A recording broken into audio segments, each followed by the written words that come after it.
Hello नमस्कार साथियों, मैं अंशुल अग्रवाल अपने YouTube channel Anshul study point में आप सभी का हार्दिक स्वागत करता हूं। तो वही एक मोटिवेशनल कोट के साथ हम क्लास की शुरुआत करते हैं कि संघर्ष भरी इस ज़िंदगी में तुम ख्वाहिशें हजार रखो, कि संघर्ष भरी इस ज़िंदगी में तुम ख्वाहिशें हजार रखो, पूरी हो या ना हो पर कोशिशें बरकरार रखो। तो इसी लाइन के साथ हम क्लास की शुरुआत करते हैं और ये प्रॉफिट एंड लॉस यानी लाभ व हानि के जो चैप्टर हैं उस पर ये लास्ट क्लास है। हम इस टॉपिक को अच्छी तरीके से कवर कर चुके हैं, कंप्लीटली हमने पढ़ा है, सारे टाइप्स मैंने आपको करवाए हैं और उन टाइप्स में भी जिस प्रकार के क्वेश्चंस एग्जाम में आते हैं या जैसा भी एग्जामिनर क्वेश्चंस बनाता है उस सारे प्रकार के सारे टाइप्स के क्वेश्चंस मैंने आपको करवा दिए हैं। किसी भी प्रकार का कोई क्वेश्चन हमने नहीं छोड़ा है, चाहे वह किसी भी प्रकार की एग्जाम, चाहे वह रीट हो, चाहे पटवार हो, चाहे संगणक हो या फिर कहें तो एसएससी सीजीएल जैसे क्वेश्चंस भी मैंने आपको साथ में करवाए हैं कि ये एसएससी सीजीएल में क्वेश्चन में आया था। पिछली क्लास में भी मैंने एसएससी सीजीएल 2015 का क्वेश्चन आपको करवाया था। तो अब हम आगे नेक्स्ट है, आज ये लास्ट क्लास है और इस क्लास में हम कुछ इंपॉर्टेंट क्वेश्चंस हैं उन्हें देख लेते हैं जिससे कि इस टॉपिक को हम कंप्लीटली कवर कर जाएंगे और जो भी क्वेश्चंस एग्जाम में इस टॉपिक से रिलेटेड आते हैं उनको आप कहें तो ईजिली सॉल्व कर सकें और कोई प्रॉब्लम आपको नहीं हो। तो हम स्टार्ट करते हैं कि एक व्यापारी ने एक वस्तु को 144 रुपये में बेचकर यानी कि 144 रुपये में बेचकर उतने ही प्रतिशत लाभ कमाया जितना उसका क्रय मूल्य था। तो हमें इस क्वेश्चन में ना तो क्रय मूल्य की वैल्यू दी हुई है ना लाभ परसेंट में दिया हुआ है, हमें डायरेक्ट क्या दिया हुआ है, एसपी दिया हुआ है और एसपी देने के बाद में भी हमें कंडीशन दी हुई है क्या कि उतने ही प्रतिशत लाभ हैं, यानी कि जितने प्रतिशत उस वस्तु का कहीं तो लाभ उतने ही हैं जितना कि उसका क्रय मूल्य है। क्रय मूल्य संख्यात्मक जो भी है उसका परसेंटेज लाभ जो है वो लाभ परसेंटेज के रूप में उतना ही है। तो वस्तु का सीपी यानी कि क्रय मूल्य हमें फाइंड आउट करना है, यानी कि वस्तु का जो भी सीपी है उसी का हम प्रॉफिट परसेंट की बात करें तो प्रॉफिट परसेंट होगा वो सीपी का ही परसेंटेज होगा, यानी कि सीपी मान लो 50 है तो जो प्रॉफिट परसेंटेज है वो 50% होगा, यानी कि दोनों संख्यात्मक रूप में क्या है, समान है। तो यही क्वेश्चन हमें अब इसका आंसर निकालना है कि वो सीपी कितना होगा। तो अब इस क्वेश्चन को अगर हम बेसिक कॉन्सेप्ट के साथ में करेंगे तो बहुत लेंथी और टिपिकल क्वेश्चन हो जाता है जिसकी कैलकुलेशन हमारे द्वारा अगर करी भी जाती है तो टाइम बहुत लगता है और पॉसिबल भी नहीं है कि इतनी बड़ी कैलकुलेशन को हम करें। तो इसके लिए हमें क्या है, एक टेबल याद में रखनी है। मैं आपको एक टेबल बनवाता हूं, उस टेबल को याद में रखना है जिसमें कि हम 10% से लेकर 100% तक की वैल्यू है उसको निकाल लेंगे, जिससे कि आप किसी भी प्रकार का इस टाइप का कोई भी क्वेश्चन करोगे तो उसमें कोई भी प्रॉब्लम नहीं होगी, डायरेक्ट आप आंसर निकाल सकोगे। और टेबल को हम बताने के बाद में मैं आपको एक ट्रिक्स भी बताऊंगा जिसके माध्यम से आप क्वेश्चंस का सॉल्यूशन है वो पता कर सकते हो। तो जब ऑप्शन में आएगा तो ऑप्शन के अकॉर्डिंग भी हम आंसर दे सकते हैं। तो यहाँ हम टेबल की बात करते हैं तो टेबल में हम क्या लिखेंगे, बात करते हैं टेबल की।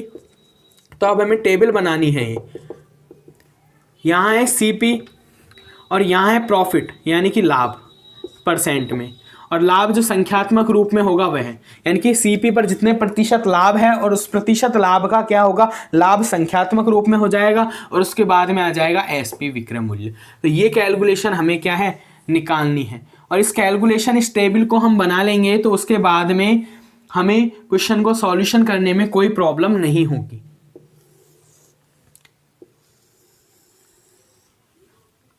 ये टेबल एक इंपॉर्टेंट टेबल है क्योंकि जब इस प्रकार का क्वेश्चंस आता है तो उसे हमें इसी ही कंडीशन में सॉल्व करना होगा। जैसा कि अब सीपी हम माने कि 10 रुपये है, सीपी हम फर्स्ट कंडीशन में माने कि 10 रुपये हैं और इसमें क्या है कि क्वेश्चन जो आएगा इस प्रकार का कोई भी क्वेश्चन आएगा उसमें यही होगा कि उतने ही प्रतिशत लाभ होगा जितना कि उसका क्रय मूल्य होगा, यानी कि क्रय मूल्य अगर 10 रुपये है तो लाभ कितना होगा, 10% होगा। तो इसी प्रकार का क्वेश्चन होगा। तो यहाँ क्या है कि सीपी कितना है, क्रय मूल्य कितना है, 10 रुपये है तो लाभ कितना होगा, 10% होगा। ठीक है, तो ये दोनों ही क्या हो गए, संख्यात्मक रूप में समान है, यानी कि उतने ही प्रतिशत लाभ है जितना कि क्रय मूल्य है, उतने ही प्रतिशत लाभ है जितना कि क्रय मूल्य है। तो अब 10 का 10% निकालेंगे और 10 का 10% निकालना हमें आता है तो यहाँ से वैल्यू कितनी आएगी, 1। तो लाभ अगर हम संख्या वैल्यू के रूप में देखें तो 1 हो जाता है और एसपी क्या होता है, सीपी प्लस प्रॉफिट। तो 10 + 1 कितना हो जाता है, 11।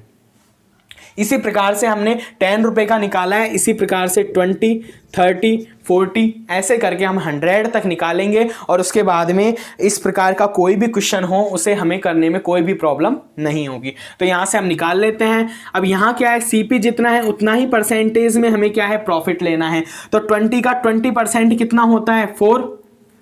20 का 20% निकालेंगे तो क्या करेंगे, 20 × 20/100, डबल जीरो से डबल जीरो कैंसिल, 2 × 2 4। तो आप इस तरह के कैलकुलेशन करना आप सीख भी गए होंगे। डायरेक्ट कैलकुलेशन हम करते हैं, हम भी जानते हैं कि डबल जीरो है, जीरो वाली कंडीशंस हैं तो अपॉन में 100 आता है तो वो डबल जीरो कैंसिल हो जाती है। तो 2 × 2 क्या हो जाता है, 4।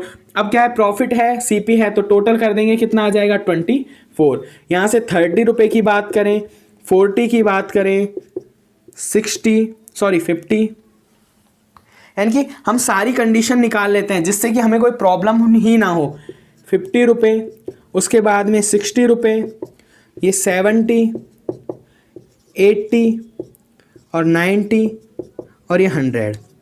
यही कंडीशन बन सकती है। जितना प्रतिशत लाभ होगा उतना ही सीपी है, कहने का मतलब है संख्यात्मक रूप में। तो यहाँ क्या आएगा, 30%, और 30% निकालेंगे 30 का तो कितना आएगा, 9, और हम इसे ऐड कर देंगे 30 में, कितना आ जाएगा, 39।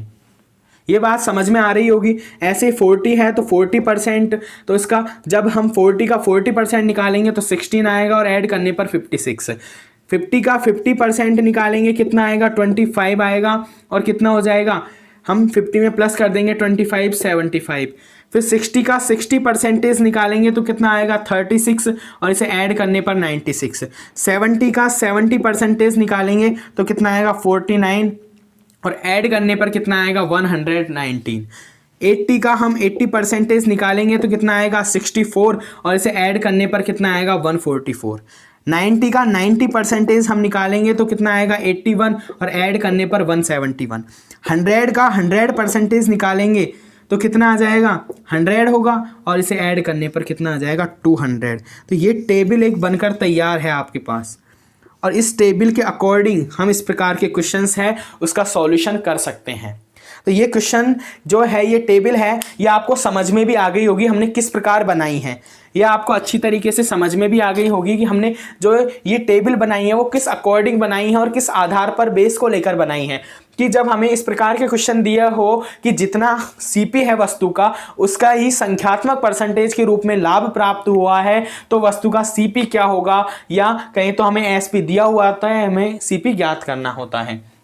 तो हमने क्या किया, जितना सीपी है उसका ही संख्यात्मक परसेंटेज के रूप में लाभ लिखा, तो और लाभ की कैलकुलेशन की और वहां से एसपी की गणना की। यानी कि हमें क्वेश्चन में दिया हुआ होगा वो ये वैल्यूज दी हुई होंगी, एसपी की वैल्यू दी हुई होंगी, और हमसे ये वाली कंडीशंस पूछी है कि सीपी जितना है उतना ही लाभ प्रतिशत संख्यात्मक रूप में है, तो वो वैल्यू कौन सी होगी। तो इनमें से जो वैल्यू है उसके अकॉर्डिंग सामने वाली वैल्यू क्या होगी, आंसर होगी। अब यहां आपको समझ में आ रहा होगा कि क्या है, एक वस्तु को 144 रुपए में बेचकर, ये टेबल तो आपको अच्छी तरीके से समझ में आ गई होगी किस प्रकार हमने बनाई है कि ये जो वैल्यू है उतना ही संख्यात्मक परसेंटेज लिखा है, उसका परसेंटेज लाभ के रूप में हमने वैल्यू के रूप में निकाला है, और सीपी और प्रॉफिट को हम ऐड कर देते हैं तो एसपी हो जाता है। ये बात समझ में आ गई। तो ये टेबल बन गई। तो हम इस क्वेश्चन का सॉल्यूशन करते हैं कि एक व्यापारी ने एक वस्तु को 144 रुपए में बेचकर उतने ही प्रतिशत का लाभ कमाया है जितना कि उसका क्रम मूल्य था। तो यानी क्रम मूल्य के इज इक्वल टू क्रम मूल्य जितना था उसके परसेंटेज में के रूप में ही उसने क्या है, लाभ कमाया है। कब, 144 रुपए। अब इस आपको टेबल में दिख रहा होगा कि 144 कहां है, यानी कि 144 कहां है, यहां है। तो 144 क्या हो गया, एसपी, वही एसपी है यहां भी, तो उसमें उतने ही प्रतिशत लाभ कमाया है जितना क्रम मूल्य था। तो इसके इज इक्वल टू वाली वैल्यू क्या हो गई, 80। यानी कि इसका जो आंसर निकल कर आएगा वो आएगा 80 आएगा। यानी कि इसका आंसर जो निकल कर आएगा वो कितना आएगा, 80 आएगा। कि जितना उसने प्रतिशत में लाभ कमाया है या उसका क्रम मूल्य था तो वो कितना आ जाएगा, 80 आ जाएगा। ये आंसर होगा 80। अब इसका हम कहें तो एक तरीके से हल निकाल लेते हैं जिससे कि हमें क्वेश्चन जो भी हमें दिया हुआ है ये क्वेश्चंस, इसका हम कि ये सही है या गलत है, इसका जो प्रूफ हम देखते हैं कि प्रूफ किस तरह से कर सकते हैं। हम जब भी कोई वस्तु है हम जानते हैं सीपी प्लस प्रॉफिट बराबर एसपी होता है। इस बात को हम जानते हैं। तो सीपी हमें हमारे पास क्या आया आंसर 80 आया। सीपी वस्तु का सीपी, ये डायरेक्ट आएगा, वस्तु का सीपी कितना आएगा 80 आएगा, जो क्या आएगा वस्तु का सीपी आएगा डायरेक्ट।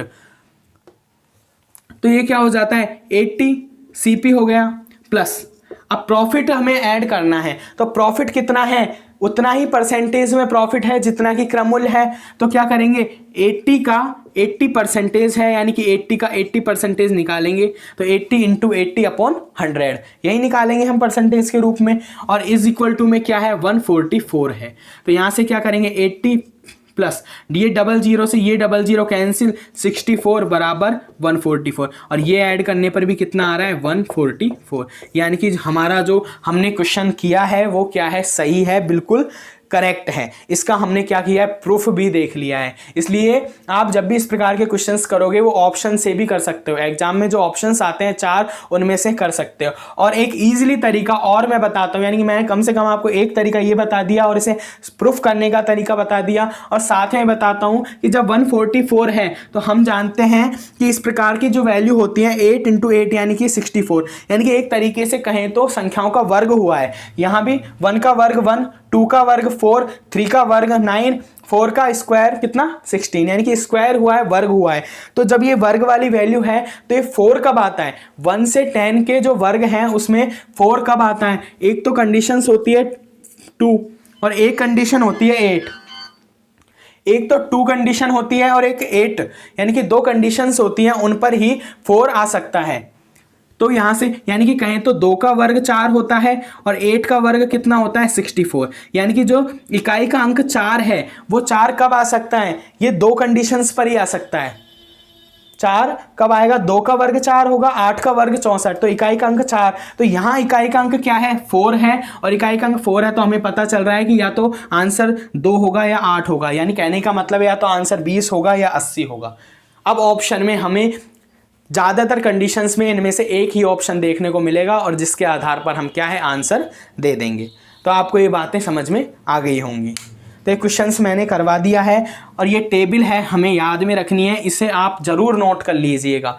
ये टेबल को हमें क्या है कि ज़रूर याद में रखना है, जिससे कि और किस प्रकार बनाना है अगर आपने इस तरीके को देख लिया तो फिर तो कोई भी प्रॉब्लम नहीं होगी। यानी कि ये तरीका अगर आपको पता चल गया कि टेबल किस तरह से हमने बनाई है तो फिर क्वेश्चन को करने में ना टेबल को बनाने में कोई प्रॉब्लम नहीं होगी। तो इसी प्रकार का एक और क्वेश्चन हम देखते हैं कि एक पेन को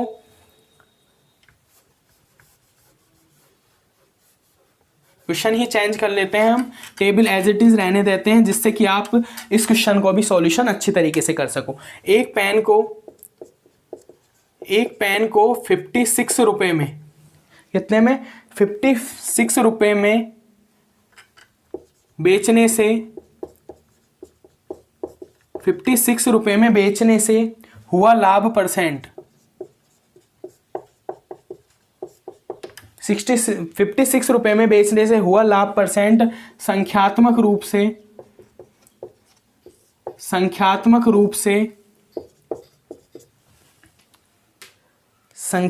रूप से सीपी के समान है।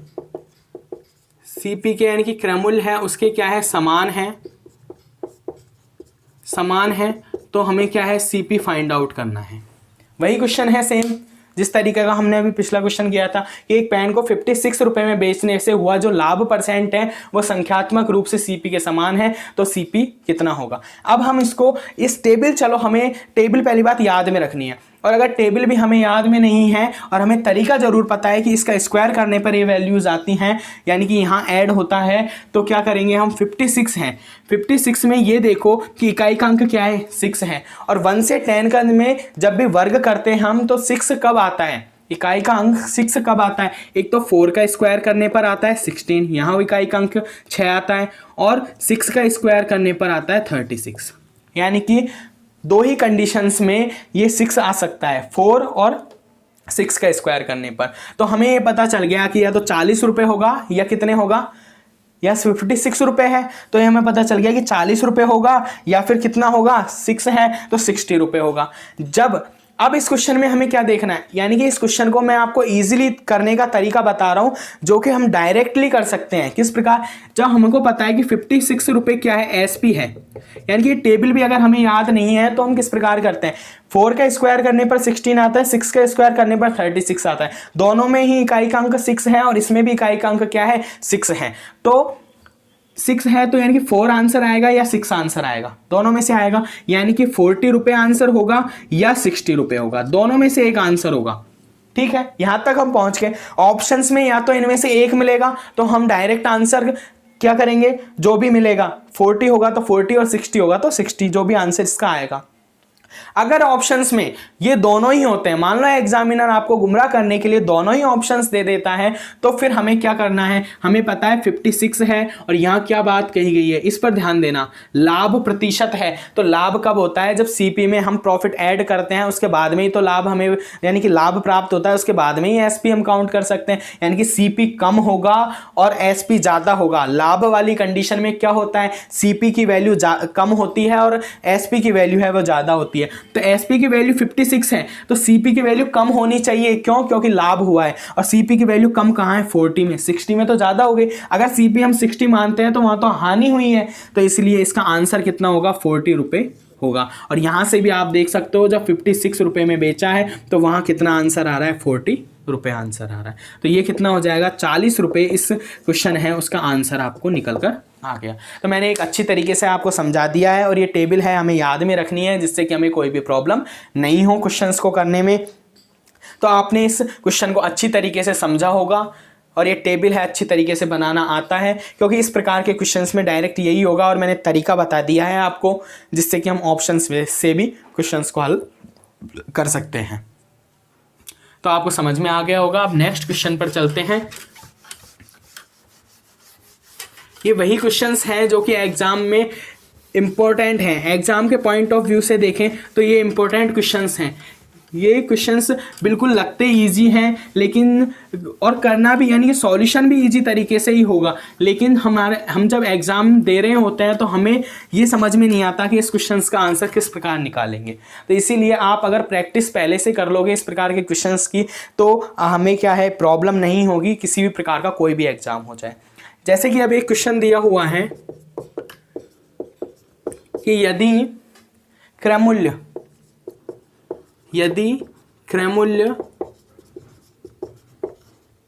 विक्रय